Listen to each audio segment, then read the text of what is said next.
Hello, ladies and gentlemen. Good evening and happy Halloween. You're joining us here on the Morgan Podcasting Network's live stream. We do it on Facebook every Thursday around 9:30. And this particular Thursday happens to be Halloween. So I am Lucha Rod for the evening, the executive producer of this podcast, my right-hand man, the man who makes this entire operation happen. Jimmy, I'm going to be tugging at my mask all night long, so I may take this off after a little while. You could take yours off now and reveal yourself. Hey, as the executive producer, Jimmy Jamriska. Jimmy, hello. I'm just gonna have a nice little spotted cow out of Wisconsin for my favorite Wisconsinites up there. I'm just gonna have a little bit of that tonight. Nice. You know what? That is a Halloween tradition as well. Parents from the neighborhood getting together and having a couple of brews while the children go around and get candy. That is wonderful. And let's go to a man who has been seeing Halloween since Ichabod Crane crossed the bridge back in Sleepy Hollow and the Headless Horseman attacked him. He's our guy, the old man. It's Chris Kane. Chris, hello. What is up, fellas? How we doing this weekend? We're excited for Halloween. You apparently are not excited for Halloween. I did ask for a mask this evening, and you are the reason, my friend, that Halloween is dying. When you've been through as many as I have, and you've seen as much things as I have, it all becomes a little bit mundane. I apologize. I do love Halloween, though, and, of course, we were giving out candy. Nice. That's good. Mr. Williams, our handicapper, Josh Williams, is here. Josh, you have no mask, but you did say you were excited to at least hand out candy to the trick-or-treaters that came to your house this evening. Josh, hello. Yeah, what's up, boys? Yeah, I did hand out some candy. I did have a little Run DMC outfit on last Saturday night for a Halloween party, so nice. I had the whole full Adidas jumpsuit on, so it's ready to go. Hey, you at least one of us at least went to an adult Halloween party, right? We all gave out candy. I want to start here, though, at the top and say we need to calm down with the trunk or treat events that happen at every fire department and every police station and every elementary school and every church and every other community organization that exists out there. Because what's happening with all these trunk or treats is we have nobody that actually goes out and trick or treats. Now, I do not live out in the suburbs, so maybe things are different in those neighborhoods out there. But where I live in basically downtown Mishawaka, the streets are bare.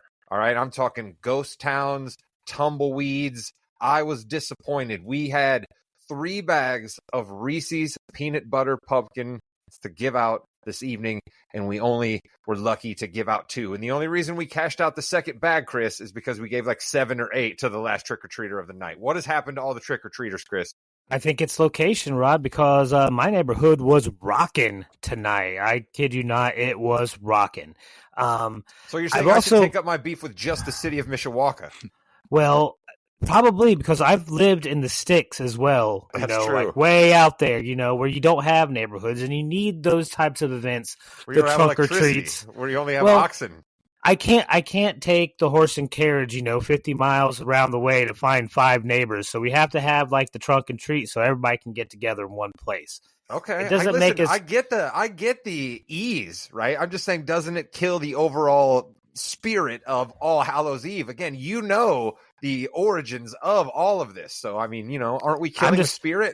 I just think that maybe the neighborhood that you live in just happens to be a little bit light on Halloween age kids. I think all that's right. Well, the issue. Let's get another sample. Mr. Williams, we have talked about this before. Your neighborhood is not entirely far away from my neighborhood. You are technically South Bend and I'm Mishawaka, but I mean, it's like an imaginary line between the two. How was your neighborhood? What was the traffic like over there? Nah, it was like yours, man. It was barren. So, I don't know what's going on. What's going on with South Bend, Mishawaka, Williams? What happened to it up here? I don't know. I have no idea. All right, well, you know what Williams does know about football. I don't care. All right, he knows about football. Let's get on to football. Jimmy, actually, no, let me go to you real quick. Let me get your theory. What's going on up here in South Bend, Mishawaka? You're from the Plymouth area. You grew up near here. I think people are just scared to go out of their homes right now in that South Bend, Mishawaka area. There's all these random people in luchador masks running around, a little scary there. No, it's all about suburbia, man. You got to get out to suburbia, have our vinyl kingdom out here. We had thousands of people through our neighborhood. It was great. I had my son and his friends all dressed up as chickens. Those little blow up. So you didn't have them dressed up like tag teams, Jim? You weren't living the gimmick? Come on, what's going on there? You can't dress them up as the Rock and Roll Express. No. Taking some demolition masks? Motor City Machine Guns, not even? Would you calm down, people? Listen, we had 3 chickens. I'm getting all upset now. They had 3 Tyrannosaurus Rex, too. I tried to get them together, but they wouldn't do anything. All right. Listen, at least you were trying to put factions together. We'll talk some wrestling. I tried to book it. Then the Teletubbies came. It was a whole thing. That would have been a heck of a Royal Rumble right there. We'll get to some wrestling as this live stream continues. We are going to talk football. We are going to talk about the Colts eventually because they are involved in one of Williams' picks. Don't think that I'm avoiding the Colts. I know that's a difficult conversation. We're going to have it, but that's one of Williams' picks, so we'll get to them later. Speaking of difficult conversations, Jimmy, I think I'm going to take this luchador mask off, and I think I'm going to throw to you here and just take me through the late Sunday window last week. There was a game, I believe, between the Washington Commanders and the Chicago Bears that I think kind of just take us there, Jim. So I'm gonna give a little insight into Jimmy here on his sports livelihood. I love sports. I enjoy watching them. But legitimately, after games are over, I move on with my life. I really don't care whatever it happens. There have been 2 times in my life where I had a visceral reaction to a game, and none of that happened last week. No. The first one was when the Cubs won the World Series. That was heart pounding. Am I going to be okay? Just kind of an awesome smiling moment, and it was really great. And then we had last weekend, which was interesting because when the Bears are driving there, I even said out loud to myself, I actually think they're going to score now. We have a quarterback that's going to score. And they did.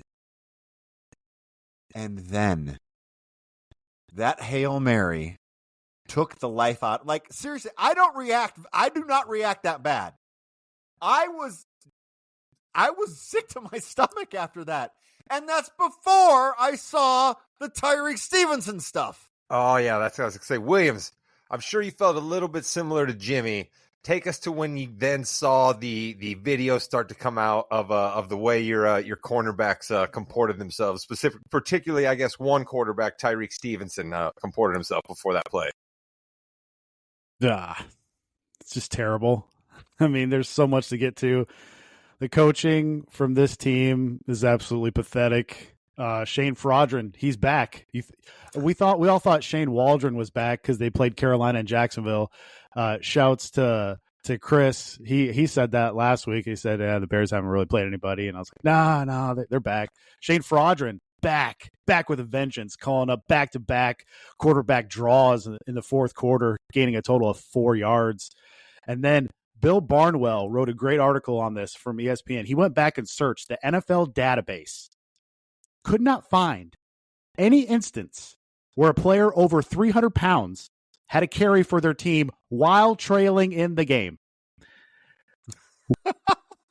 It's the Bears. How do you do that? How do you do that research? It's the Bears. I mean, yeah, they signed Keenan Allen. And there still hasn't been one, by the way, because that was not a carry. Chris, take me to what you think the meeting room was like, right? You think that was Waldron who drew that up? Do you think the lineman came to Waldron? Do you think that was the running backs coach? How do you think that makes its way to the game?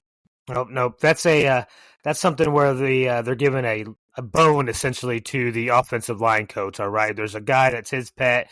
He's like, hey, this guy's got some athlete.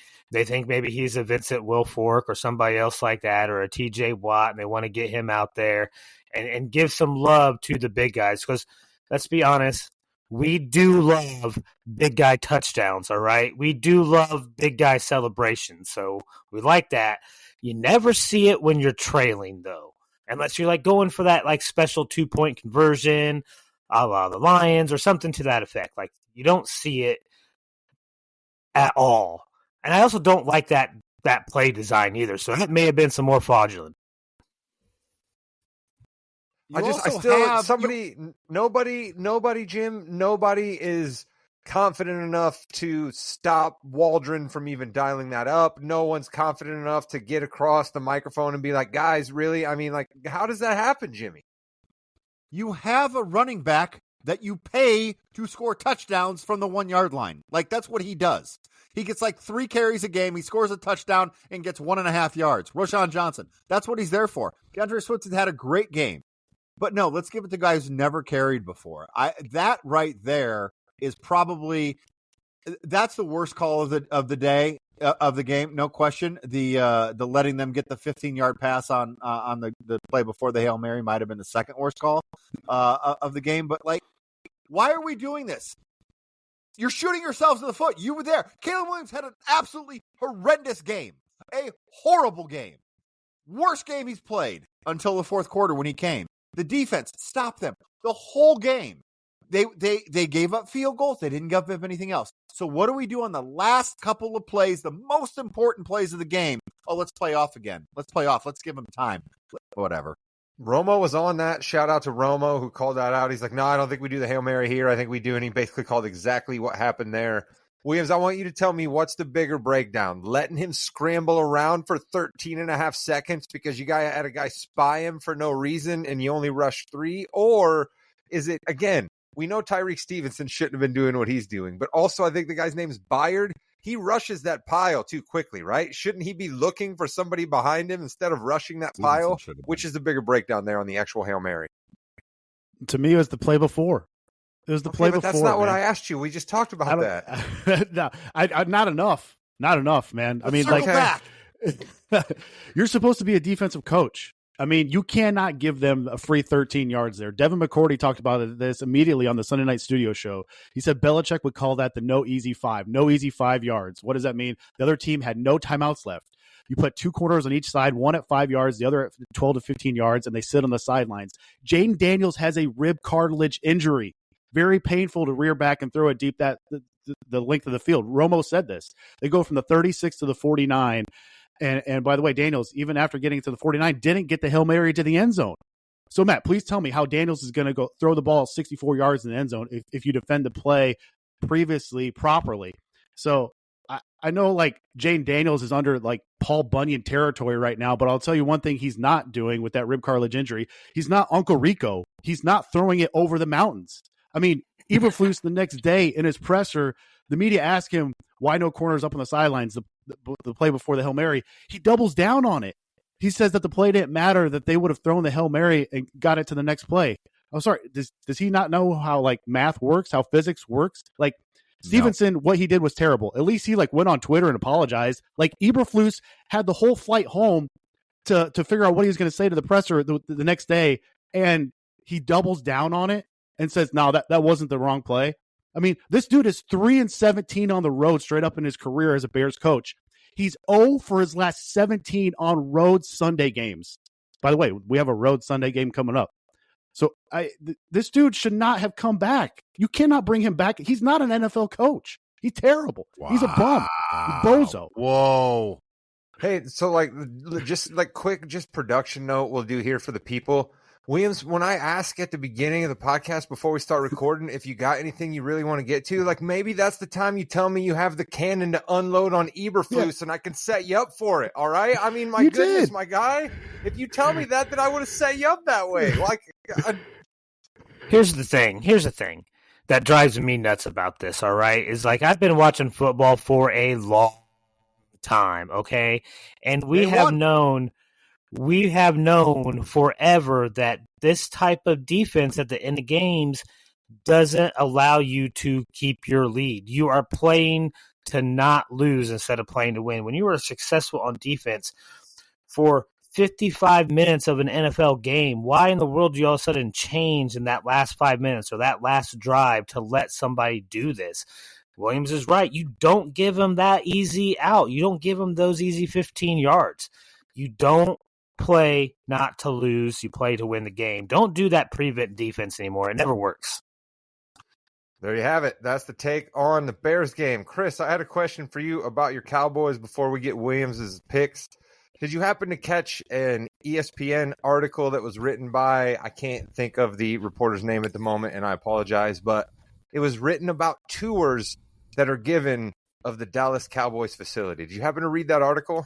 I did not catch that, no, Rod.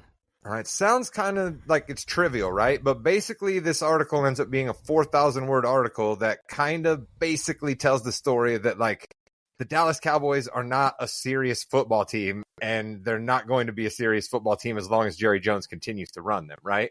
Because what happens, Chris, is literally even on Sundays leading up to game day, people can get a 20-minute tour of Cowboy Stadium. People can get a 20-minute tour of Cowboy Stadium on Saturday and on Friday. And people in the Dallas area can rent out the Dallas practice facility for proms. And high school football teams can play their games on the practice facility. And Jerry Jones is proud of all of these things because Jerry Jones wants the fans to be close to the experience, and Jerry Jones wants to be in the headlines. Chris, does it bum you out to know that you've always been right all along when you talk about organizations actually win championships and your favorite team never will win one because the owner is not serious about winning? Okay, I'll put it to you this way, Rod, because I do think organizational attitude and mantras and things like that, that really matters. I think you were seeing it in Detroit, especially right now. I think what has hurt Jerry Jones and the Cowboys in the long term had been that early success in the 90s after he took over the franchise. He bought the franchise. He had early big success with Jimmy Johnson and Barry Switzer a little.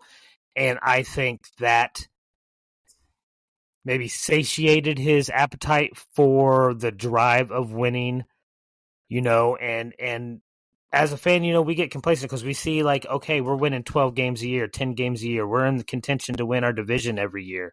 Maybe we're not getting to where we want to get, but we're not tanking. We're not one of these sad franchises that can't get victories and can't sell out seats. So like it does get frustrating because as time goes on, we don't need more 80, 90-year-old men in charge of things that we want to see succeed. Yeah, that's going to be, I think, at play possibly when we get to the Indianapolis Colts. Chris, that's well said there. I found it an interesting article, and then I heard her jump on the Kevin Clark podcast and talk an awful lot about it. And Jimmy, we kicked around the idea of Chris having to maybe enjoy Bill Belichick as the head coach of his team. And after reading this article now, I know there's absolutely zero chance. Like, there's zero chance that the hoodie would ever work in Dallas and operate under these circumstances where Jerry Jones talks to the media before anybody on the coaching staff does, where Jerry Jones just flies from the hip on his radio show on Tuesday, where Jerry's letting tours come through the facility on Saturday, seeing practice. Like, what world is Bill Belichick going to operate like that, Jimmy? Oh, never in a million years will that happen. And he and Kraft couldn't get together. Just imagine Jones. Kalen Collar from ESPN is Thank the you, one Jimmy. who wrote the article. Are Jerry Jones's fan tours a hurdle to a Cowboys Super Bowl? Yeah, Dalton Schultz, Chris, one of the players, has come out and talked about it, and she's got a couple other players that talk about how it's distracting, and she tells this anecdote about how literally the week that she's there, she's walking around in the tour on Saturday, and she sees Micah Parsons with his family in the cafeteria limping, and everyone in the tour looks around at one another and says, well, I guess Micah's not playing this week, right? I mean, like, the Cowboys just aren't serious, you know what I mean? Jerry Jones literally looks at it like if he's on SportsCenter and he's leading SportsCenter and everywhere else that he's doing his job, right? And also, Chris, Jerry Jones is available. I'm frankly surprised we haven't tried to book time with Jerry Jones for this podcast. Because I think if we went through the right media, we might be able to get him for at least like a 5-minute Zoom. Jerry Jones will talk to anybody. So, I mean, it's hard for me to come down too hard, okay? Because I'm a fan of this franchise. I want to see our team succeed. That's why I think it's an interesting conversation. So we have a GM that's not a good GM really anymore, okay? But you can't say that he doesn't keep the Cowboys relevant in the NFL and in the general lexicon of American sports either. Like, that's what you want as a franchise. I want people to either you guys love. draft well. You're absolutely right. If you look at the guys the Cowboys have drafted over the last 10 to 12 years, there's a bunch of all pros that stick around Dallas. You can name a lot of them, guys that ended up moving on, but they draft well. You're right about that, Chris. Yeah, and we stay competitive. Like this is a good franchise to cheer for. We're not the Panthers. We're not the Titans. We're not some of these teams that have trouble, have major issues. We don't have a Tepper as our owner, okay? It could be a whole lot worse.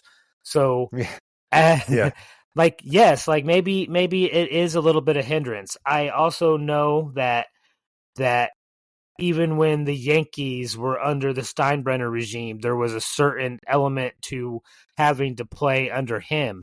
And that still kept the Yankees successful, that kept them competitive, and that kept them in the forefront of baseball.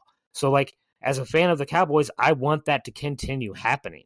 As long as we aren't out there tanking, Rod, I hate, as long as my teams aren't tanking out there and they're trying to win every year, you're fine. You're fine with the current state of organization. You're fine with it. You're cool with if Jerry Jones worries more about the Cowboys as a brand and the Dallas Cowboys cheerleaders having a show on Netflix and tours coming through. He has made the Cowboys so relevant and worth so much money that there's no chance that they're going to move from Dallas anymore. Yell at me. You don't have to yell at me. I'm just asking the question. Clearly, you're okay with the state of the Cowboys. That's fine. I'm not disagreeing with you. I don't feel one way or another about the Cowboys. It definitely seems clear to me that Jerry Jones is more about the business of football than he actually is about the winning of football, because there's a couple of things he'd have to do differently, and it's proven over time that he'd have to do differently to win, and he hasn't done it. I'm hoping that he continues to focus on the other stuff and let somebody else maybe take over those GM duties, right? Okay. That's what I'm hoping for. You've kept the gimmick alive all year long. You said you were going to be hopeful all year long. You've kept the gimmick alive. That's great. Williams needs to keep hope alive after an 0-3 week last week. I will give Mr. Williams a little bit of credit here. He has been telling us that Mike Tomlin was smart for going back to Russell Wilson, and I'll be if that hasn't proved to be right after 2 weeks. So we don't have the Steelers on this week's docket, and we haven't touched on them yet, but I want to give Williams a little pat on the back there, even though we're saying that he was 0-3 last week.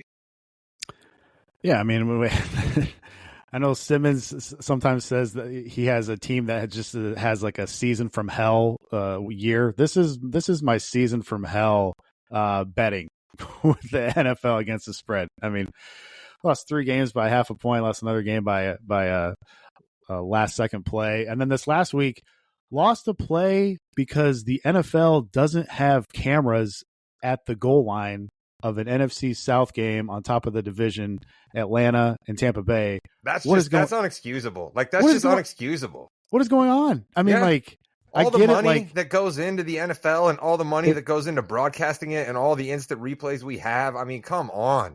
There's never going to be a play that's really close at the goal line that ever needs to have a goal line camera. I'm sorry. I mean, if you want to send next week, I know the Giants and Panthers are playing out in Germany. If you want to send 3 cameras out there. That. Listen, you can't give me enough pretzels and beer at all to get me to watch that. I don't even care how many girls you put in lederhosen or whatever it is that German girls wear. I'm still not watching that game.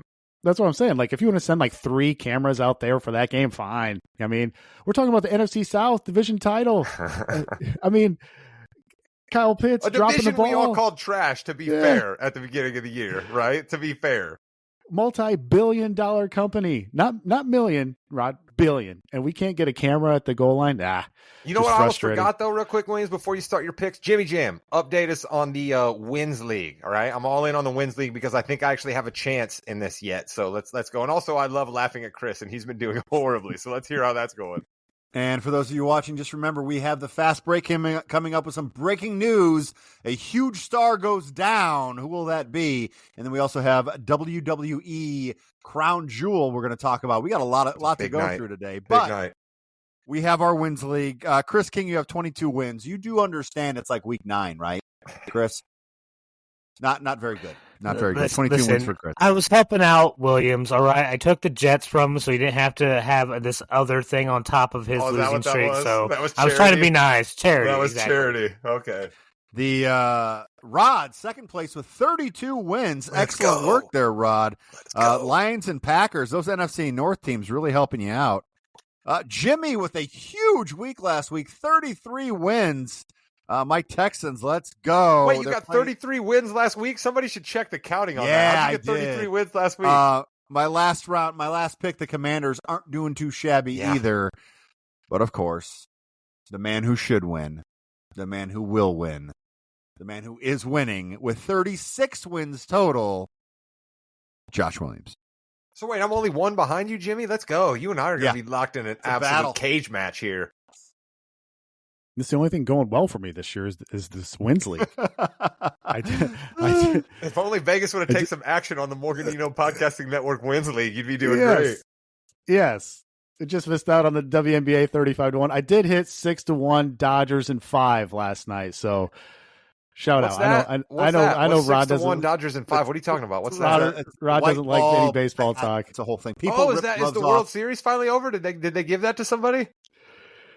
It was great. Yankees lost in pretty brutal fashion. So it was great. Shohei gets a World Series ring finally. Oh, there, Chris. I'm surprised it took you this long to bring it up. As often as you like to try to shoehorn Shohei Ohtani into the conversation. So you knew what I was going to say. So you do know what baseball is, and you have been following. Look at you. You got me. You sly devil. You being around 100 years paid off for you. Williams, let's get into your picks.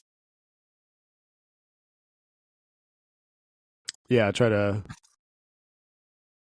Williams has to go through some stuff here first because he's a little nervous about his mea culpa he needs to do after his picks. But let's mea culpa, Jimmy. Listen, are we really gonna? We're not gonna really make him do that, are we? We soldier through, right? This is 2024. You don't admit defeat. You don't admit when you're wrong. You always say you're winning, and you just power through. We're gonna do that here on this podcast, right?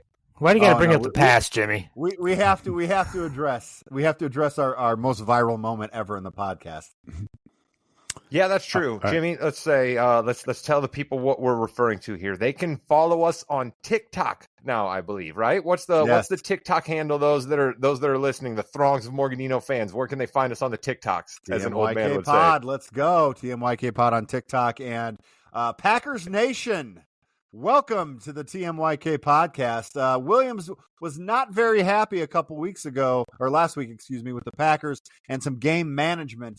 Not so happy, in fact, that 4,000 of our very new listeners and viewers chimed in and did not think Williams was correct in his assessment because the Packers won, and they won again, and it doesn't matter who their quarterback is. And yes, Packers Nation, I'm upset about it as a Bears fan. Thank you. Williams, your thoughts? Listen, I never said that the Packers weren't talented. They're super talented. They're also young and, slightly prone to making mistakes. I believe you used the word stupid. Yeah. Multiple times. Williams is always dealing out just a little bit of sugar whenever he's about to give somebody the backhand, dude. He's always giving out just a little bit of sugar when he's going to give somebody the backhand. But that's why I think this week he's going to have to figure out what kind of sugar he's going to drop on Bears Nation after the friggin' hammer he dropped on Matt Eberflus earlier in this podcast. That's what I say. I mean, you could be my favorite team or my least favorite team. If you make stupid decisions, I'm going to come after you. If you're a coach, Williams is after you. If you're a player, he's going to soft pedal. But if you're a coach, Williams is going to come after you. Yes. That's your Kyle Shanahan. Yes. That's true. Kyle Shanahan listen, Williams, I'm excited about this week's picks. All right? I'm excited about this week's picks. You're like, I missed that. Maybe the best joke I ever made on the podcast, and I missed it because I was trying to soldier us forward. Because as Jimmy stated, we got lots to do. We do have a lot to go That's the through. problem with being the driver, right? Sometimes the driver's got to be the guy who seems like he's a buzzkill because he's killing the conversation, but we're moving on because I'm excited to talk about one particular quarterback who's going to appear in this week's picks, and it has nothing to do with the Colts. Williams, are we going to start there, or are you going to make me wait? No, I'm going against him too. No, we're not going there then. We're not going there then. We're starting on a positive note. We're not going to start on that one then. We're going to go to the Broncos, who I think a couple of us said maybe, sort of, we liked the action at the beginning of the year, Williams. We said Sean Payton's a good coach. We said they got a little bit of different talent down there. We didn't know about Bo Nix, but this team is in the playoffs right now. Broncos v. Ravens with this year's MVP, Lamar Jackson. Listen, you're going to hate this pick, but I'm going Ravens first half -5.5, -110, widely available. This is the first time Sean Payton is facing Lamar as a head coach, which is kind of surprising. Remember how Lamar is fantastic versus NFC teams because they don't see him very often, more than just once every 4 years. Well, Denver isn't an NFC opponent, but yeah, like I said, this is the first time a Sean Payton team is going up against Lamar. And if you don't believe me, check out these first half stats backing up why it's just a shock to the system when you first see Lamar. He's 55, 34, and 2 in the first half against the spread in his career. That makes him, that 65%, that makes him the best quarterback in first half ATS in the last 20 years out of 262 qualified quarterbacks. And as a favorite in the first half, he's 46, 23, and 2. That's 67%, covering by 4 points per game in the first half. The public wants to back the Broncos here because they just put it on the Panthers, but Carolina is essentially a JV squad out there right now. And some of the quarterbacks the Broncos D has faced this year, Justin Fields, Gardner Minshew, Spencer Rattler, Bryce Young. Now, they did face Justin Herbert this season, and the result of that, the Chargers were up 20-0 at the half. You get Humphreys and Wiggins should be back in the Ravens secondary. And Bo Nix is negative 0.145 adjusted EPA per play in the first half. The only quarterback who's been worse is Deshaun Watson. So and Denver has used their blitz packages more frequently this year. Lamar is absolutely killing it versus the blitz this season. And they just added another weapon in Deontay Johnson at the trade deadline. Denver is allowing just 6 points per game in the second half. Are we sure about that? Because everybody seems to be giving that dude away. Like, what's going on with that guy? Like, everybody seems to be giving that dude away. Like, all of a sudden, Pittsburgh was just kind of like, hey, we don't really need you, even though people could say Pittsburgh needs a receiver right now. And Carolina, who's not any good, just gave him away to basically move like 19 picks. And Baltimore's going to get a compensatory pick if they don't re-sign him. Like, are we sure that guy's an upgrade? I know one thing. He's not going to lose the ball in the sun like Rashad Bateman did last week. So Denver's allowing just 6 points per game in the second half. The Ravens D is allowing the most points scored in the second half this year. This is why we take just first half lines, Rod. I don't think anybody would have guessed that the Ravens D is allowing the most points scored in the second half this year, more than Carolina. So, yeah, you should get a focused Baltimore team coming off a division loss where they look sloppy, dropping balls in the sun and not converting on an easy interception that would have sealed the game. This is a step up in class for this Denver team. Also, this is a 1 o'clock start time, 11 o'clock body start time for the Broncos players. Maybe they come out a little sleepy here in Baltimore on Sunday. Give me the Ravens first half minus 5.5. Jimmy and Chris, I like to have people talk about entire football games, so I'm not going to have you guys have to figure out what's supposed to happen in just one half of football. So we'll just leave Williams' pick there on that game for the people. Williams, I kid because I care. I kid because I care. Let's move on to you. Chargers, Browns. Yeah, to you just harshing my vibe. All right, my guy, Jameis, gets his shot, coming back for the Browns, throws for more yards than any Browns quarterback in quite a while. Throws for 3 touchdowns, basically loses the game for him. I've got to be real. Basically loses the game for him, but Kyle Hamilton decided not to hold on to the interception. That absolutely would have been the stone cold thing Jameis always does. But darn it, Williams, that didn't happen. They won the game. Cleveland's fired up. Joe Flacco came in out of nowhere last year and made this Browns team exciting. The defense is still pretty good. What do you got for us in this Browns v. Captain Harbaugh Chargers? Yeah, you basically broke it down, Rod, except I'm taking the other angle where I feel like this is going to be a letdown for the Browns after that huge emotional win against the Ravens. Jameis comes in and saves the day, like you said. 8 Mile? Like, he was all over the place. Yeah. He's like, there's this rapper from Detroit I like. His name's Eminem, as if none of us know who that is. Oh, man. That's why I'm taking the Chargers -1. You can find that on Caesars. And listen, when the AFC West has gone outside its own division this year, they're 14-6 against the spread. I mean, the Raiders are in that division. That's pretty impressive for the rest of the division, 14-6 against the spread. Jameis coming out, like I said, coming off an emotional last-minute win over division rival Baltimore. The games where you want to back Jameis, and I think everybody agrees here, is like the shootout games, the back-and-forth games. The times where you want to fade Jameis are the games where they're going to be less possessions, a quote-unquote grinded out game. Yeah, you don't want Jameis thinking a lot. You want him just firing. Exactly. And the Chargers and Harbaugh wait for you to make mistakes, and then they slowly capitalize on those mistakes by playing fundamental football. As we all know, it's only a matter of time before Jameis makes mistakes. He got away with a couple bad throws versus Baltimore. The worst one was that interception, should have been an interception by Kyle Hamilton. And the Browns D just lost JOK, their best linebacker in the middle of the field. They also lost Denzel Ward in the concussion protocol, their best cornerback. That's his second concussion. I mean, he might play, but when his second concussion, that's kind of tough.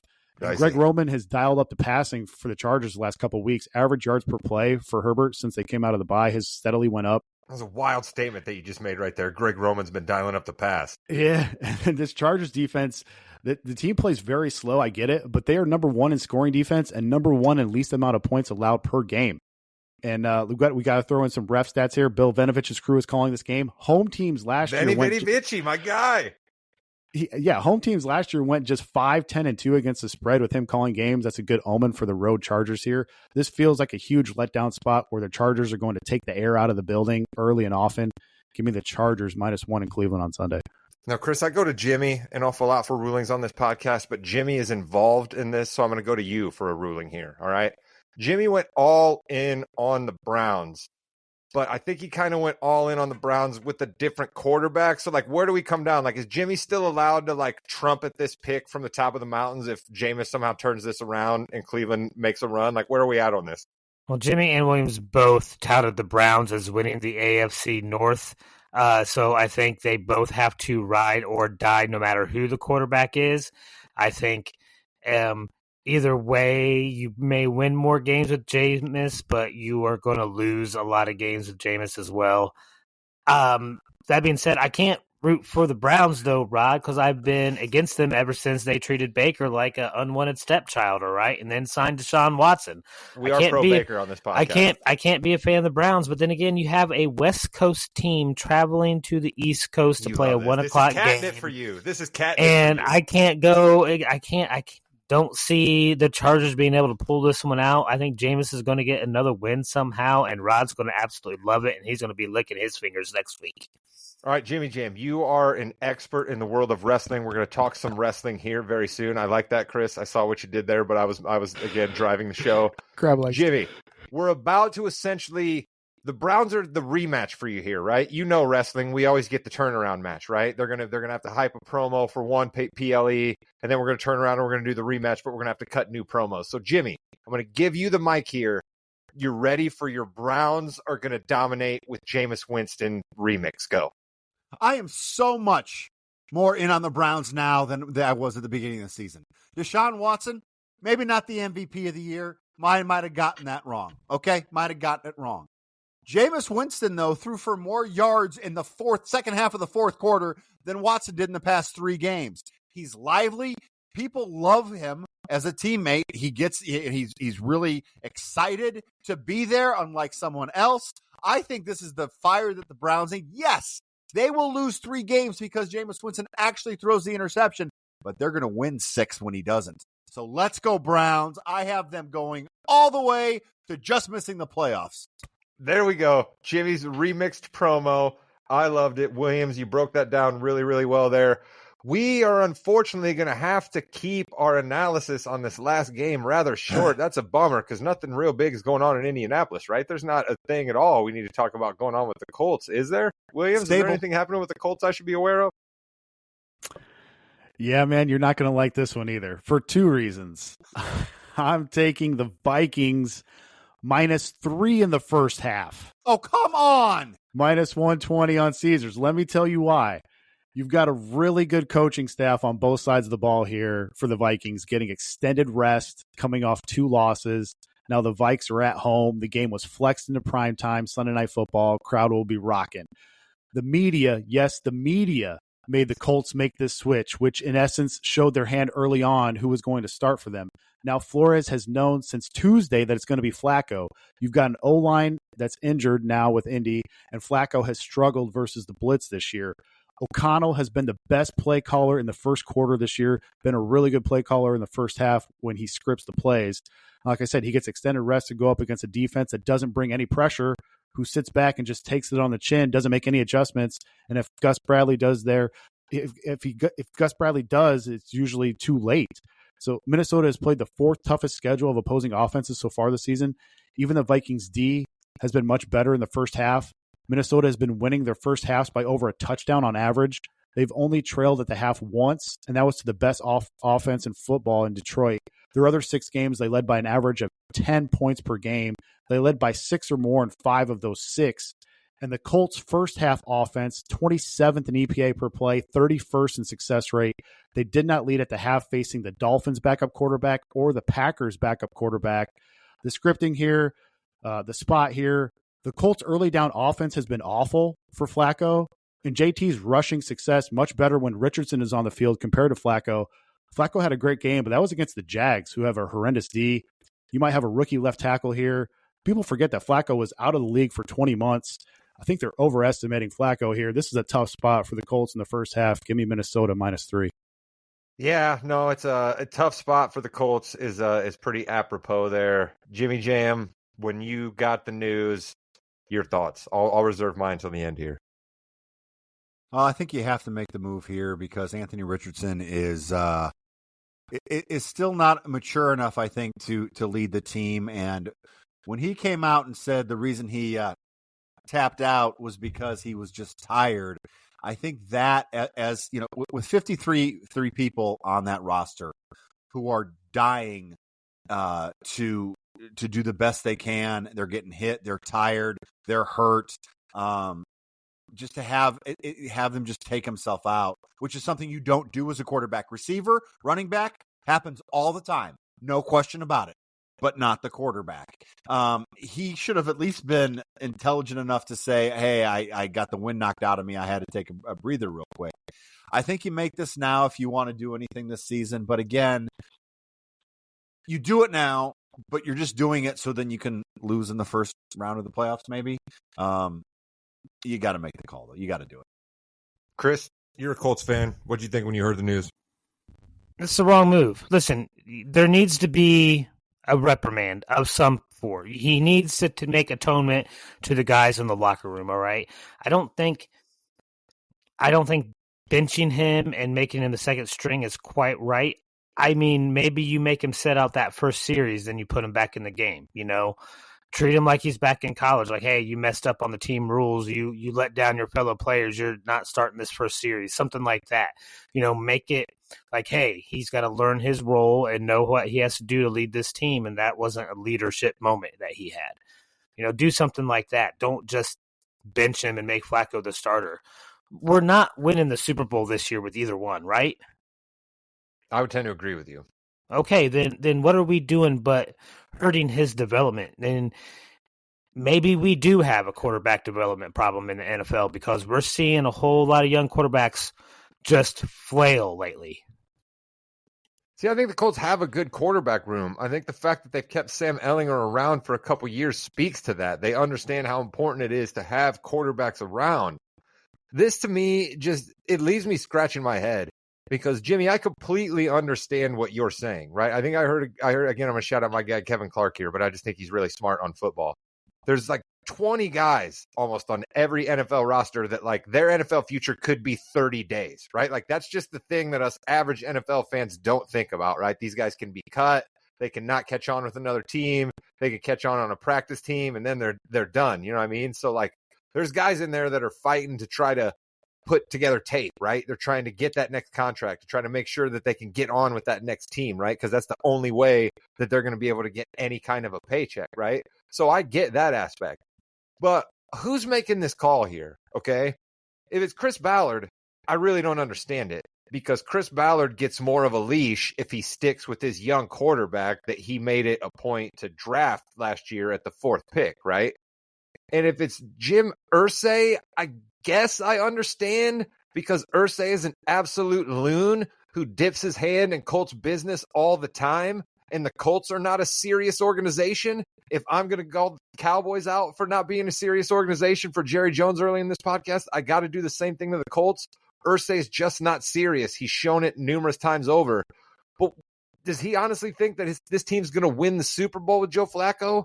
So he should be smart enough to see that the best future for this team is to take its lumps with Anthony Richardson. So I don't really know who's making this call here. I don't think Shane Steichen's powerful enough to be able to say, no, I'm playing Flacco. So I don't really know what's at play here. I think people forget that the youngest starting quarterback in the NFL this year was Anthony Richardson, okay? He started this year as the youngest quarterback in the NFL. He had 4 NFL starts under his belt, and that's even not true because he didn't play all in those others. All right, he had 13. He's at 10 starts. He's at 10 starts. He's got 13 starts under his belt in college. Like, you drafted this guy, you knew this is what it was going to be. So now to say that you have to sacrifice him because you put too much talent around him, I don't get it. I don't know who's making the call here, and the percentages that now Anthony Richardson is going to turn into the quarterback that I thought and still think he can be are very, very slim. I don't know how you go back to him. I don't understand what's at play here. Williams, I think you're absolutely right. I don't think there's any scenario where the Colts win this football game. I just think they're going to be a little bit in tatters, not knowing what's going on. The Vikings, as you said, are off. They're a good football team. This is not a good spot for our Colts, Jimmy. We're going to hear Collinsworth and Tirico talk an awful lot about the situation. We're going to be the pregame show leading up to it. Like, this is just not a good week for our Colts. It's not. If you're a Josh Downs fan, I think you're happier. Flacco loves Josh Downs, and he gets it to him a little bit better. Really, though, I mean, it's Richardson's just not accurate, and there's no doubt about that, Jim. There's no doubt about that. You know, they're killing the Colts, and give this team a little bit of life and see what can happen. There is a scenario. They have 4 wins, guys. They have 4 wins. There's a scenario that the Colts can pull this out, and Williams still get his bet, since he likes to do first half bets now to help hedge himself. Because the Vikings don't have that great of a pass defense, all right? And Flacco is a crafty vet. We're going to be playing probably from behind in that second half, so he's going to be dropping back a lot. And I think we can see a situation where the Colts come from behind and eke out a victory. The fan, Chris, taking us out on a positive note. Williams, I was going to say, you got your last nugget here before we move on to the NBA fast break. Hey, first half bets, Chris, less variance. So let's go. I need the least amount of variance this year. Hey, just throw this out. I know the eye test doesn't match up with what I'm about to say with these stats. Anthony Richardson's EPA, that's expected points added per play in his first 10 starts, which is his only 10 starts, is higher than what Trevor Lawrence, Tua, or Josh Allen's numbers were in their first 10 starts. And that is not including his numbers as a runner. So the pass game success rate is going to go up with Flacco. The run game success rate is going to go down. I said that before. Jonathan Taylor's numbers go down when Richardson's off the field. So, I mean, I get it. Everyone's got ADD. Every fan doesn't have any patience. And props to you guys, man. I figured I was going to be the Lone Ranger here, saying that the long-term solution is that. I mean, that's the wrong decision right here. Like, short-term solution, I get it. But the long-term solution, this is not the right decision. It definitely is not. I was trying to end us out on a positive note. Williams had to be another bummer there. That's all right. Williams, we appreciate. I just gave awesome Anthony Richardson stats. What are you talking about? I don't know, there's hope. It somehow still was a bummer. It somehow still was a bummer at the end there. It somehow still was a bummer. I don't know. I don't know if you've had too much Halloween candy and now you're coming down. I don't know. They're just I don't know, sugar crash. The sugar crash. All right, Williams, we appreciate all your work. We hope that you will turn the 0-3 record around this week and start climbing back up towards getting that record to where we ultimately want it to be. Thank you, my friend. Jimmy, let's run a little bit of fast break before we talk about some wrestling.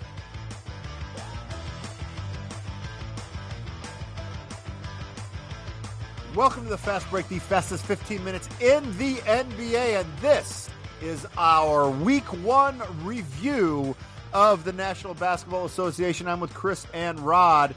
My number one question for you before the show started is, Paolo Banchero now elite? And then during our recording of Balls and Brew, we hear that Paolo Banchero is out 4 to 6 weeks, which probably will be longer, with a torn right oblique. Magic fans, Rod, can we empathize with them? Oh, we absolutely can empathize with them because we're talking about my number 2 draft pick in our wins league poll there. All right, so that's certainly going to hurt my wins total with Paolo going out.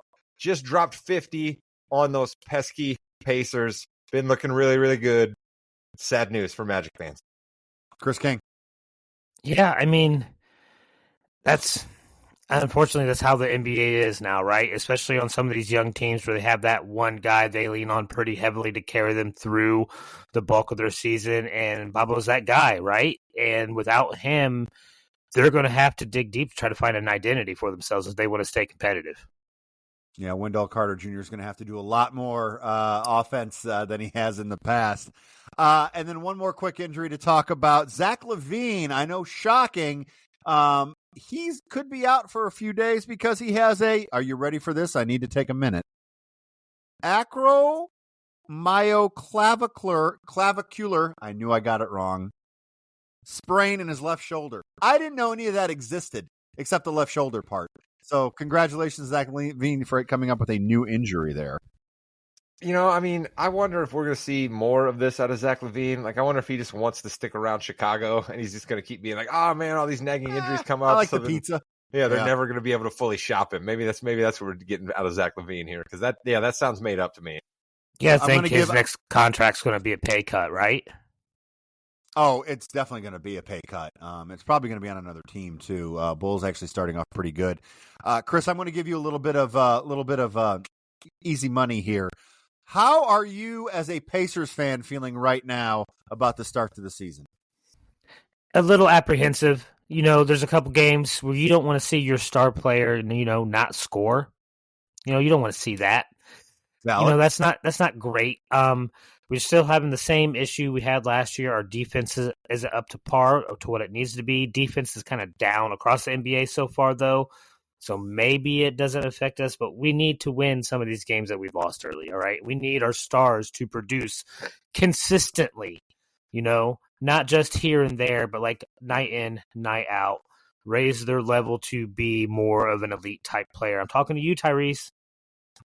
Yeah, I mean, Tyrese tries to be the elite type player. There's been a couple games where he's taken a big shot at the end. He likes to kind of do a weird big shot at the end because he made one. He did make a great heads-up play against Rod Celtics the other night with 3 seconds left, doing a little hit off the back. I thought that was terrific there. But Rod, let's talk about the Pacers here. How can we get Tyrese Halliburton, who seemingly is all in on everything except for defense? How can we get him to play defense to round out that game? It's certainly going to be necessary for the Pacers because, just watching that game, you saw how it was. I get that he's the engine that stirs the drink on offense, right? The engine that stirs the drink. I do that all the time. But that's fine. He's got to be out there to move the ball and to cut to the rim, and he's a pretty good shot from three. So I get all that. But then you turn around on defense, and it's just Peyton Pritchard's blown by him. Jaylen Brown's blown by him. Jason Tatum's blown by him. Now, I understand those last two names are getting by an awful lot of guys, but the first name, right? I mean, Peyton Pritchard ain't supposed to just be absolutely cooking guys. So it's something that the Pacers are going to have to think about because they got some other guys out there. Aaron Nesmith, basically, you have to convince him not to foul. So, I mean, he's just out there just like a bull in a china shop, just rolling through people. Nembhard goes down. And the forgotten man, Jimmy, I think he's the one that's more the key for the Pacers.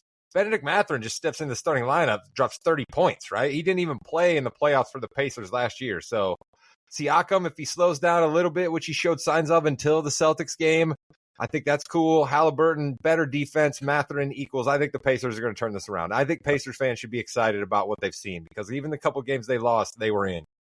Siakam needs to get the ball in his hands when the game is on the line more. I think Halliburton needs to get that to him. I was very confident in that. Mathurin I saw in the preseason a game or two, and I wasn't really buying it. I didn't think it was going to happen, but he did turn it on, which is nice. Before I go to Chris's old man take, let's stay with this game with the Celtics, Rod. Are they just going to blow through the East? I mean, they really have a strong squad, and Tatum has taken his game up another level, which a lot of people didn't think he could. Yeah, it's unfortunate, right? Jason Tatum, I mean, I guess a lot of NBA guys get it, and a lot of people in the limelight get it these days with social media where it's we always just talk about what they're not doing, what they did wrong. Very rarely do people talk about what players can do well.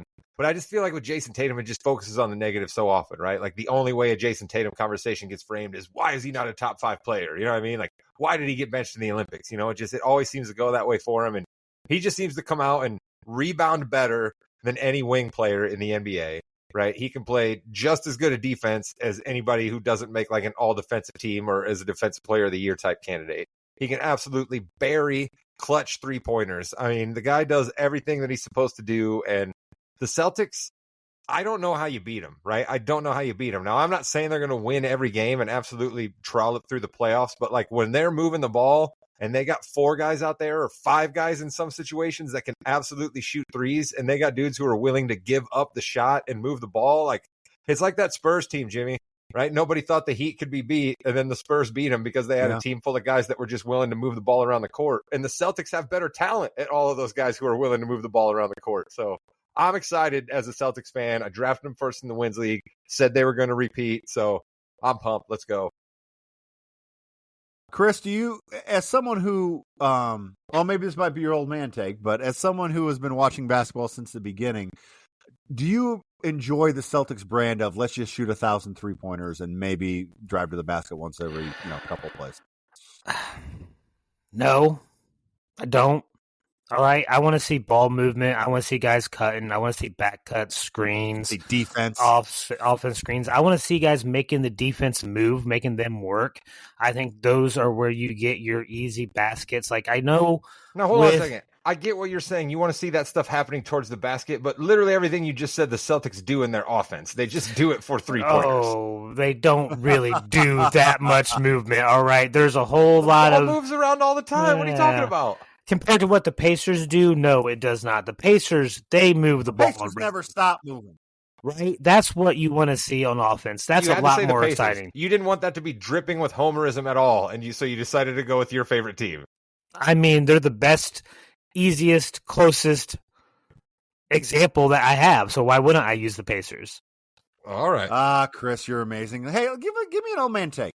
How about the rest of the league also starts playing some defense, not just the Pacers, all right? Because we got half the league letting other teams score 115 points a night or more. And I think a good 7 of those average or letting other teams score 120 points. I know it's early, but I want to see more defense. I love me some stocks. I need to see more stocks. And we also, I think, Rod, need to see less fouls called again. Like they had a really good, changeover last year, but then the fouls are just racking up again, Rod. Yeah, but then didn't we have everybody going crazy the first couple of days of the season saying scoring is down? And so then they're like, all right, I know one way we can try to juice scoring is we give everybody back to the free throw all the time. So, 38 free throws in a game. That sounds awesome. Yeah, no, listen, the NBA is not worried about aesthetics, Jimmy, all right? The NBA is not worried about aesthetics in the game. They're just not. There'd have been a bunch of changes they would have made to the game over the years if they were worried about the aesthetics of the game. That's just not a thing that the league office concerns themselves with. Some people hear voices in their head, but I hear that music in my head. It is time for the Rod Damnation of the week. We have to do something about this situation. The momentum is dying. I don't understand no more distractions, but I do believe we should all follow one path in life. Hubris and ego and pride. Sorry, all that was a complete lie.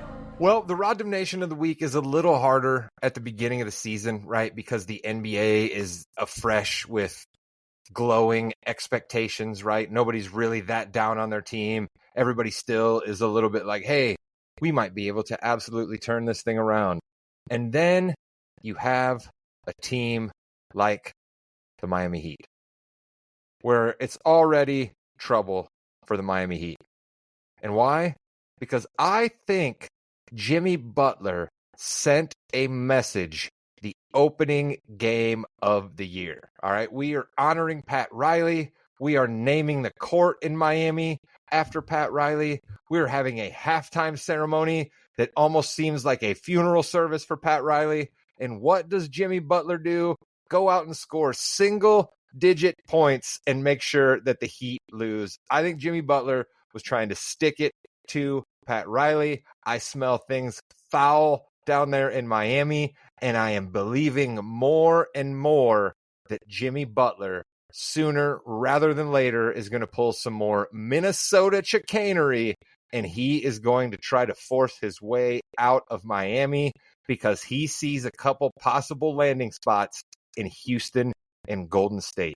Two teams that are flush with talent and willing to trade multiple guys for one star type.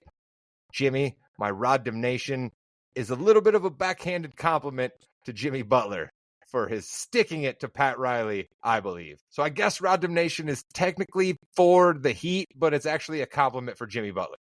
Sure. Yeah, that would be, I guess. Jimmy Butler is so good that he sounds like you're saying.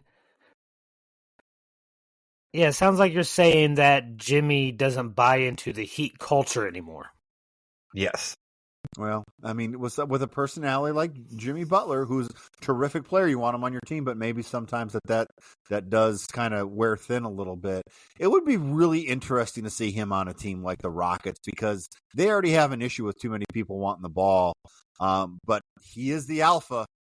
He would definitely go in as the alpha to pretty much any team.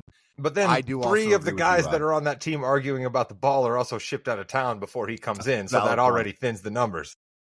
Valid point. A couple more things before we go. I do want to talk about are the Cavs or OKC ever going to lose, Chris? They are playing pretty well right now. I mean, we'll focus on the Cavs because not only are they just scoring at will, they're averaging over 125 points a game, but they're only allowing 107 per game. That's a better defense than Rod's Celtics, who are known for their defense. So, like, the Cavs are doing something right. It is early in the season. I know they had injury issues last year. For their sake, I hope that doesn't happen. I think OKC is doing exactly what we said, but I'm gonna run through the absolute gauntlet of teams that the Cavs have lit up for these stats that Chris is throwing at us right now. They can only play who's on their schedule, Rod. I'm pretty sure you're somebody who likes to talk about the schedule an awful lot when we're talking about football. But now all of a sudden I love that for basketball it doesn't matter. Because I know. Listen, it's the Pistons, it's the Wizards, it's the Raptors. They did beat the Lakers too, though. That's not a slouch team. They beat the Lakers and Knicks, but I believe the majority of those stats you were citing were built up in games versus three of the worst teams of the league. But hey, we said the Cavs were going to be up this year. Kenny Atkinson seems to have them playing a good brand of basketball. Garland showing signs of life. I like Cleveland an awful lot. I was mad, Jimmy, when you got them as your second pick in the wins league because I think they have a really sneaky shot at being the number 2 seed in the East. Yeah, he took my OKC, and I was looking at Cleveland after that next round. He took them both from me. Jimmy. Speaking of the Wins League, Rod, that is called a transition. Excellent job. After the first week, the Wins League is as it should be, gentlemen. Chris has 13 wins. The Jazz will win eventually, I swear, Chris. Rod has Are we sure? Yeah, maybe. They don't want to. I'll tell you, the Nets right now are not very happy that they've won, and the Wizards aren't either. Rod has 18 wins. Those Warriors and those Celtics are really helping you out there. But the Thunder, the Cavs, and the Bulls and Lakers are really helping me out to 20 wins. Jimmy, the reigning, defending World Wins League champion, continues his streak. If the Bulls stay hot, it will once again be your final draft pick that possibly wins this thing for you. This is going to be wild that it's your final pick always. I will say it has been great seeing League Pass. If you have the opportunity to get that one week free trial and then maybe, do a little bit more if you can. If not, that's great too. I think there's one of the apps where if you place like a $5 bet, you can get it for like 3 months. That's not bad either. Ooh, nice. Very good. But yeah, League Pass is fantastic. Any notes of the NBA before we go to the WWE? No, like I said, man, you don't want to be too down. You don't want to be too up right now. It's small sample size theater. Shout out to my guy, Kurt Goldsberry, who uses that one all the time. He's over working at the Ringer now. Excited for that. And speaking of that, Jimmy, I guess I do have one other thought. Do you guys miss Zach Lowe? I kind of find myself missing Zach Lowe, right? We heard the news a couple of weeks before the NBA season that ESPN was letting him go, and I kind of find myself missing, like, man, where's my Low Post podcast? I really miss that. So I hope that Zach appears, but I don't think he's going to because of those non-competes and whatnot, and he's getting paid actually to not do anything. But maybe next year we'll get Zach back. Yeah, who knows? There's I have a way too. Go ahead. I have a way too early hierarchy. Of course, it's going to go Cleveland, OKC, Boston, and the Jazz are the Jesters. Let's be honest.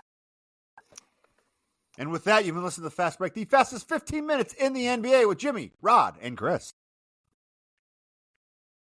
Goodbye, Internet.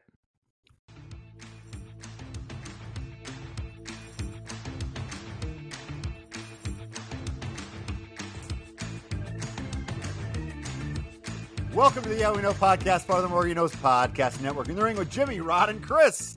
We are doing a lot of live stuff today. We have wrestling. And unfortunately, gentlemen, we have to start another episode with an injury. Rhea Ripley attacked viciously on NXT randomly in the back. Allegedly. And when I saw that, no, she was. And when I saw that, I said, why would they do that on NXT? Oh, it's because she actually fractured her orbital bone and she is out for a very long time. Rod, I am someone who calls people out for being hurt, not wrestling a lot. I hate to say this, but she's going down that path now. She's been hurt again, and that sucks. It sucks. It's just kind of a random occurrence, but not good for WWE, not good for their hottest female talent. Yeah, wow. That's a bit of a bombshell there. I mean, we had based so much of the women's storytelling basically around Rhea Ripley, right? I mean, we were building Liv Morgan up to try to seem like she was her peer, right? And that was kind of working, right? Liv is about as hot as she's really ever been. Raquel Rodriguez was being brought back and seeming like she was going to matter, right? There were so many people that were kind of living. Damian Priest was essentially elevated to a babyface on the men's side because of Rhea Ripley. Like, she's been so essentially involved in everything that, like, Jim, you're going to get mad at me here, but I think the answer is my girl. I think we got to go tap one Miss Charlotte Flair on the shoulder and be like, hey, Char, baby, can we speed up the rehab? Can we get you back in the ring? Because we need somebody. Oh, you're so close, Rod. You're so close. So close. So close. It's your other girl, Becky Lynch. That's who's going to come back. Line 2, Becky Lynch. Yeah. Yep. Hey, Rebecca, Paul. Got a bit of an issue. Know you like being mom, and that's fantastic. Love that. But we've got $5 million for the next, a year for the next 3 years. Oh no, I'm sorry. $10 million a year for the next 3 years for you to just come on back and help the division out a little bit. Because they need somebody to come in, don't they, Chris? Well, if it's Becky too, you already have that built-in storyline with Liv because that's who she got the belt from. Yeah. Yeah, I know, Rod. Do you think you're big into NXT? You watch it more than I do. You watch it more than Chris. Chris, NXT is the develop anyway. Minor leagues. Anybody that we can elevate from NXT? Well, I mean, clearly some of the even more NXT heads than I would say that you could easily elevate a Roxanne Perez, right? You could maybe possibly a Cora Jade. You know what I mean? Like there's some girls that have proven themselves down on women, excuse me. Some women that have proven themselves down there and been multiple times NXT champions and have, main evented on the women's side of some of their premium live events. So I think that somebody would tell you yes, but I would say no. I personally don't think there's anybody charismatic enough that is going to be able to show up and pop. I unfortunately think that whoever they bring up is just going to read a little bit like Kajana. Which one is it? Kajana Carter, running back, Penn State, Bengals. Yeah. Katana Carter and Caden Chance. Is that her name? Caden Chance? Katana Chance. There you go. Those two, right? They show up and nobody really cares. They just kind of seem bouncy and little and they just don't really matter. And I just think that anybody that shows up from there would be that. Becky Lynch would be good, but we could easily, you could turn Raquel on Liv, right? You could turn Raquel on Liv right away. I know. We got to move some of the women from SmackDown over to Raw, all right? We're a little bit too crowded. We're not seeing Bayley. We got to split the tag team champs up then on Raw then, Chris. You're right. That's what we got to do. Maybe that's what you do. Well, you also have Bayley and Naomi, and neither one of them are doing really anything. They definitely Bayley's get pops. Bayley's nothing. Jimmy, we got to talk about it soon. We don't have the time this week, but we got to talk about it soon about how we were all excited for Bayley and they've just gone nowhere with her. Yeah. Okay, we will. We do have a premium live event coming up this weekend, and Crown Jewel in Saudi Arabia, where we're going to have a ton going on. Has it been confirmed Roman Reigns and the Usos versus Solo, Tamatonga, and Tangaloa? I wondered about that because I saw our boys on the Masked Man show there over on the Ringer. They talked about that as if it was going to be a match that happens, but I don't see them giving that away before War Games. Why would they give that away at Crown Jewel? Is my question. Well, but we all know why, because the Saudi Crown Prince said we got 50 extra million coming your way. If you know what I mean, that would be why, but I hope they don't. Yeah, me neither. I would like to see, and if they do, the new bloodline has to win, right? Absolutely, and they have to have Sami Zayn doing something to help them win, right? I mean, I was wild. I got to admit, that threw me for a curveball. I did not expect to see a cut of Solo and Sammy chatting it up. That was wild there. That was something I didn't see coming. How do you feel about that, Jimmy? Huh? How do you feel about that? Your boy Sammy talking with the new bloodline. Maybe he's being a double agent, Chris. Okay, it's called a swerve, Chris. It's called, hey, look what's happening. That's got to be it, Chris. Maybe watch wrestling for more than 5 seconds of your life, Chris. There is no way he is going with the new bloodline. He is come on, there's a way. Listen to him. He's digging in, Rod. Digging in. He knows so much better than that too. That's why I'm surprised. He never 100% fully guarantees anything because he's watched wrestling for too long. I can't believe he just did that. For life, he's gonna be there. Believe me, he'll everything will be okay. No, I hope they don't have that match. Listen, here's what we're gonna do, Jimmy. We're gonna put the energy into the air that match doesn't exist by not picking it. Done. Randy Orton versus Kevin Owens. I love this match. I think it's going to be a terrific match, and I think Triple H will come out correct on this, and Kevin Owens will defeat Randy Orton to step him up even more to eventually lose to a champion. That's what Kevin Owens is going to do. Right. Oh, dude, he's not just going to beat Randy Orton. He's going to wipe him out. He's going to absolutely wipe him out. We're going to see nasty KO with some stare business, some throwing him against the side of the ring business like he's famous for, right? We're just going to see some absolute nasty KO, right? The way he was involved in some of those bloodline matches where they had his arms tied up in the ring and they were just going so far that like you felt sick to your stomach for him at the end. That's how he's going to be beaten on Randy Orton by the end of this match. Definitely. And Orton's going to take a little time off because he's on that schedule. You know what I mean? Yeah. He's a little up in advance. They try to give him a breather, right? So coming out of Crown Jewel's perfect time to give him some time off before War Games. He's absolutely wearing him out. Maybe a power bomb on the side of the ring there that he's done before. Chris King, who you got? Ever since Orton's came back, and I was told he was called the Legend Killer, I have been waiting to see this Randy Orton. I am still waiting, and I'm going to pray I get to see it in Saudi Arabia. Give me Randy Orton over KO. I would have bet my house that you were going to pick Randy Orton on this just because you're a fan of Randy Orton. I love that, dude. I hope that happens for you. I just don't hope it happens for the WWE storyline that they're trying to do, but we shall see. I have been wrong before. In an unsanctioned match, Rod, you a little nervous about this one? Bronson Reed versus Seth Rollins. Yeah, I'm nervous about it because it opens up way more possibilities of how this match ends, and that frightens me, right? It opens up way more wild Seth Rollins spots, and like I'm starting to believe maybe my guy shouldn't be involved in wild spots anymore because it seems as if he's a tad bit brittle, and I'd like to see him continue to wrestle even if it's on kind of a Roman Reigns type schedule for a while yet here. So I don't know. I'm excited for my guy Bronson Reed. I've always been a bit of a Bronson Reed supporter. Then he got involved with my guy Seth Rollins, and I had to turn my back on him. But being involved in a match with Seth, even if it is in Saudi Arabia, is a big thing for him. So I'm going to be interested to see how he comes out. I think he's a good wrestler. We know Seth can pull good matches out of people. So I think this comes down to how much time they're going to give him, Jimmy. And I guess if Rhea was going to wrestle somebody, all these matches are probably going to get a little bit extra time, no?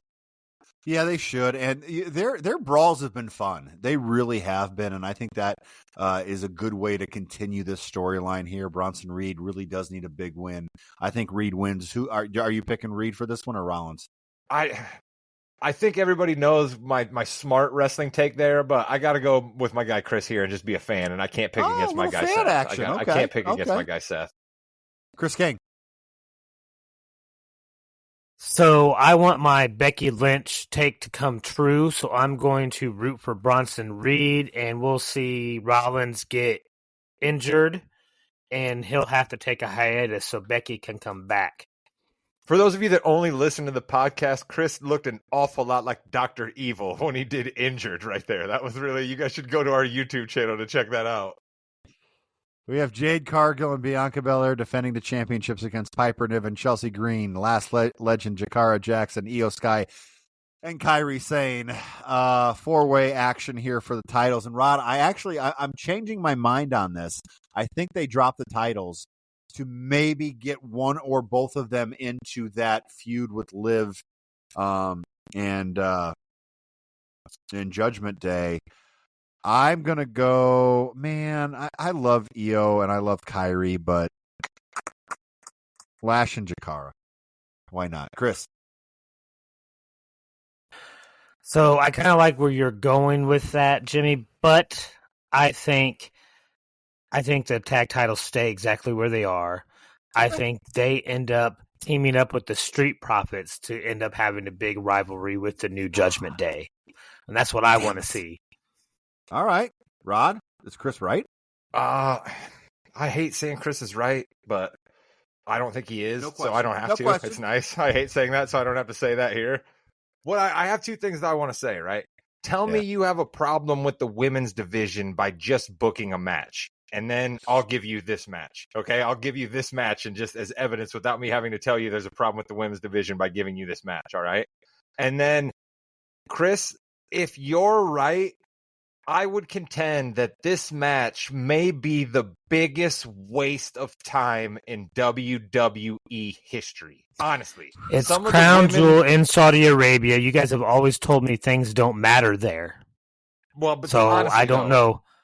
With these two NXT women have only appeared like weeks ago. People have zero idea who they are. Nobody cares about Piper Niven and Chelsea Green, as much as that kills me because I love both of them, and especially Chelsea Green. And Io Sky and Kairi Sane have a problem that, Jimmy, you always get mad at me when I say this, but it's still just true. Neither one of them are going to pop huge because they can't speak English. It's just how it is. I mean, it's just how it is. They're not ever going to get completely over like somebody who can get in the ring and cut a 5-minute promo. It's just never going to be that way for either of them. So this match is a huge waste of time if Bianca and Jade keep the tag team titles. They need to lose them. They need to lose them to Piper and Chelsea in a completely heelish, weird way that starts them down the line of fighting with one another, right? Bianca's mad at Jade because it's something green. She doesn't realize that Chelsea's over on her. But that's who I want to put the belts on, Jim. Selfishly, I'm just picking Piper Niven and Chelsea Green. All right. Well, congratulations on picking the correct outcome of the tag team champions losing the match. LA Knight, versus Carmelo Hayes and Andrade. I think this is going to be a really good match. I think it's going to be a lot of fun. You guys aren't nervous? You guys aren't nervous that two absolute stud wrestlers are going to be in the ring with your guy who maybe isn't quite a stud wrestler and might look bad? You guys aren't nervous? I think that you wrestle up to your competition, and your competition can help you along the way too. So I think they're all real good professionals. So I'm not worried about that. Go ahead, Chris. LA Knight's a genius in the ring, Rod. I don't know why you don't see it. He's going to let these two guys who hate each other destroy each other while he sits back and relaxes. He'll feign an injury or like he needs some time off, and they will beat each other up, and he's just going to come in and clean it up and then take home the belt and keep it exactly where it belongs. Okay, but I'm going to borrow your Dr. Evil quotes here and go, that doesn't actually make him a wrestler, does it? If all you're saying that he's going to do is sit back and watch two other dudes grapple, that doesn't necessarily make him look like an expert wrestler, does it?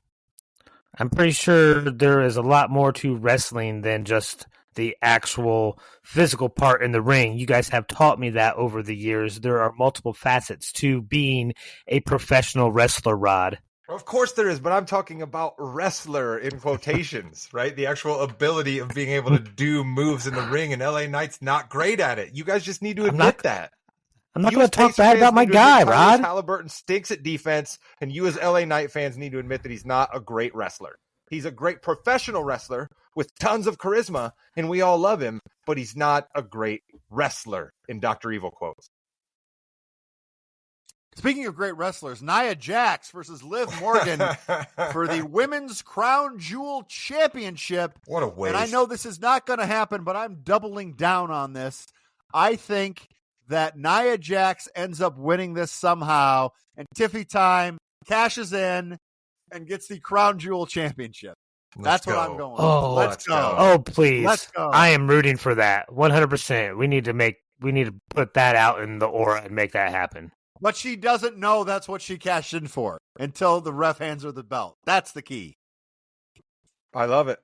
I love it so much that We talked about it a little while back. Yeah. I think it's a great move. I want to see it, and that means they're absolutely not going to do it. And I think they're going to have Nia Jax win here, and she's going to win in dominant fashion, and they are going to try. It's going to fail miserably, but they are going to try to prop Nia Jax up as this big, huge, nasty, irresistible, immovable force while Rhea Ripley's out for a little while. It's not going to work, but I think that's going to be their first pivot. Chris, any chance Tiffy cashes in on Liv here? That would probably be the second best thing they could do after your idea. I think it's a slight chance. It'd be interesting to see if she does it before the match with Nia is over. Would that be possible? Is that something that could happen? Could she come in and take Liv's belt before Liv has even lost the match to Nia? One of the greatest cash-ins of all time is my guy Rollins coming in at a WrestleMania main event, making it a triple threat. Come on now. Yeah, but so that would be a triple threat match, though. So actually, it'd be a triple threat match. So she would not only win the title. Well, now wait, no, it wouldn't be a triple threat match. So that's what I'm confused about, because be for the title, because the titles aren't on the line. So she would. She's cashing in, and the minute she does cash in, the title gets put on the line. Okay. Yeah, you're right. But she couldn't win both belts, though. Yeah, she could, because the minute she cashes in and gets the belt by winning that match, she cashes in. Okay. Yeah. Yeah, I'm sorry, Rod, but I think it becomes a triple threat match, right? Like you were saying, Rod. And then if she gets counted 1, 2, 3, the minute she gets counted 3, that makes her both the title holder and the winner of that belt in Riyadh. That's how I see it. That could happen. And Nia would also have the chance to then pin one of the other two and get all 3 belts as well. No, because I think that would end the match there, Chris. I like that, but that would end the match. But then Tiffy now has 2 belts. Nia has 1 belt. So that would be interesting. And they get the chance to make Michael Cole look great, right? Because he has to then be crazily, excitedly explaining, oh my gosh, Tiffy, she has the chance to win 2 belts here, right? And he's going to go crazy about that. He's going to be like, for 2 belts. Like, it's going to be a whole thing. And we have to remember, they can literally do whatever they want. So if it's not even the rule, it could be the rule. It doesn't really matter. We haven't even talked about this. What if we just try to skyrocket Tiffy time even more? What if we're like, hey, let's put Tiffany Stratton up as our number 1 right now. We got nothing else. Let's skyrocket her even more. Could be. Got the moves in the ring, got the good look. It is what it is. Let's go. Then this next match, you could tell me any number of things that are going to happen in this next one, Jimmy. Okay, Gunther against Cody Rhodes. I think we see Goldberg, and I think Cody Rhodes wins. And I think Goldberg and Gunther is going to be a match, maybe Royal Rumble or something. That's what I'm thinking. Yep. You got to see Goldberg somewhere, Roger. That was exactly what I was going to say. I was going to say, let's all remember this is Riyadh, Saudi Arabia, as I just said. The folks in Saudi Arabia love them some Bill Goldberg. So we're going to hear the timpanis crashing, and we're going to hear the crowd start chanting Goldberg. And he's going to walk out from the ring looking all angry. He's going to rip off some jacket that has one of his logos for his racing team or whatever the hell it is that he's into in his off time. And then he's going to get in the ring and he's going to spear Gunther. Cody Rhodes is going to look around and shake his hand, because I'll be damned if Cody Rhodes can't be in the ring with anybody and not shake their hand. So he's going to shake Goldberg's hand, and then Cody's going to win the match versus Gunther. Chris King. Okay, so I know it's Saudi Arabia, and maybe you guys know something more than I do when it comes to Goldberg, but I believe that we have another superstar that is coming up close on his announced retirement, and we haven't seen him wrestle yet, and that's John Cena. Is there a chance that it's John Cena we see in Saudi Arabia? And if it is, I see Gunther winning. I still see Gunther winning. I think we're pushing Gunther, and I think you're going to give Gunther this, no type of real meaning type belt. Maybe there's some schmoz. Maybe John Cena ends up costing it for Cody somehow or something to that effect. Never. John Cena's the ultimate babyface. He's not costing anybody anything. I'm just trying to throw something out there. I think Gunther walks out of that with the big belt from Saudi Arabia. No, listen, you're right. Here's the way that it would go down with Cena, right? Gunther wins the match, right? Because you're right, they want to push Gunther, and then all of a sudden we hear the Cena, right? We hear it, boom, and everybody's like, oh no, and Cena pops out with the towel, and he runs down to the ring, and him and Gunther are just standing toe to toe. And Jimmy, maybe we get Cena instead of Goldberg. You'd like that more, wouldn't you? John Cena is currently filming season 2 of The Peacemaker in Georgia. It's taking place from June through November 2024, with the season wrapping up around Thanksgiving. So I don't know if that's possible. Damn it. Of course, I'd like to see a little long. You know what? No. Pretty sure. I was going to say, pretty sure they have private jets that these Saudi Arabian sheiks have that fly pretty fast and get him to where he needs to be without any kind of issue. No planes in Georgia, Chris. No planes in Georgia. And the sheiks don't have to have the plane. Friggin', he's got his own money. What are you talking about? Cena's got his own private jet. He don't need the sheiks to fly him over there, man. Did you see Blockers? He had to get paid at least $6-7 mil for that. The Keyjana Carter reference was my favorite of the day. And with that, you've been listening to the Yeah We Know podcast, part of the More You Knows podcasting network. You're in the ring with Jimmy, Chris, and Rod. Speaking of Keyjana Carter, I really miss those Penn State, Nittany Lion old throwbacks, man. Those were some good-looking, slick uniforms. And that is the kind of hard-hitting wrestling analysis you come here for. Yeah, I'm just going to go out on a limb because I'm upset that we didn't talk about the genius that is Dirty Dom. Poppy, Dom de la Douche, as I like to call him now. The genius, the most fantastic, unbelievable persona, and everything is just perfect. This guy can do no wrong. I am now 100% behind Dom de la Douche. Goodbye, net. Yeah. Why does Chris love heel so much, Jimmy? He loves heel so much.